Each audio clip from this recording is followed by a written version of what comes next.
और ये क्वेश्चन ये बोलते हैं कि अगर मुझे पता है कि ये स्टॉक यहाँ से भी 5 गुना होगा, मेरे खरीदने के भाव से डबल हो गया है, तो उसके बाद भी मैं इसमें पोजीशन बढ़ाने में क्यों इतना हिचकिचाता हूँ। फॉर एग्जांपल आपने 100 रुपये में कोई स्टॉक लिया, वो 200 पे चला गया, आपको पता है कि ये 1000 रुपये तक जाएगा, फिर भी आप 200 रुपीज़ में ये 180 पे आता है तो आप ले नहीं पाते हो, ये सोचकर कि आपका पूरा एवरेज नीचे से ऊपर तक का खराब कर देगा।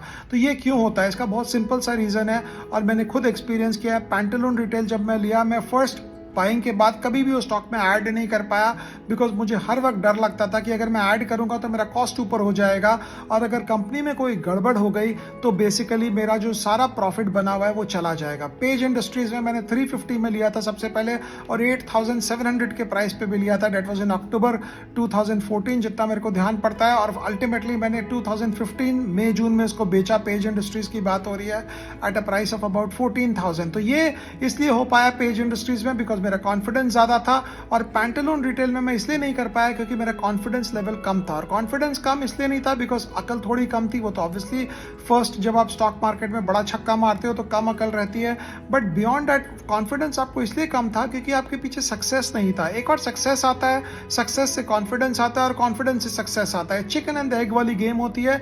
और इसी ढंग से संदीप अगर आप देखेंगे तो कई बार लाइफ में आपको ये समझ में आता है कि यार ये चीज़ अगर हो जाती तो मेरी लाइफ कितनी चेंज होती, लेकिन उतना होना आसान नहीं था क्योंकि बहुत बार जैसे मैंने आपको बोला, अगर आपके एक स्ट्रोक अच्छा हो गया, अगर आपने एक स्टॉक में 10x बनाया और दूसरा स्टॉक जब आपको दिखेगा तो आपको खुद को अपनी बातों पर विश्वास होगा कि यार इस पे भी हो सकता है, बिकॉज सारे पैरामीटर सेम है एज द प्रीवियस स्टॉक। तो जब आपको फर्स्ट टाइम आप जाते हो, आपके पास सिर्फ किताबी ज्ञान के अलावा कुछ पर्सनल प्रैक्टिकल ज्ञान नहीं होता है, और पर्सनल प्रैक्टिकल ज्ञान से ज़्यादा इंपॉर्टेंट ये होता है कि जो फीलिंग ऑफ सक्सेस है वो नहीं होती है। और फीलिंग ऑफ सक्सेस जब नहीं रहती है तो कॉन्फिडेंस कम रहता है, और ऑब्वियसली कॉन्फिडेंस कम रहता है तो आदमी थोड़ा सा डरा हुआ रहता है। उसको लगता है कि यार ये काम कर लें, कल को गड़बड़ हो जाए तो फिर संभलेंगे कैसे। सो ये सिचुएशन के हिसाब से I think it's not something to worry about. What is important is कि आपने एक स्टॉक लिया, स्टॉक ऊपर बढ़ रहा है, you are more bullish on that. But एक बात और आप समझ के रखना, ये स्टॉक जब और ऊपर जाएगा तो एक पॉइंट के बाद ये होगा कि ये स्टॉक में शायद आप नहीं कमा पाओ,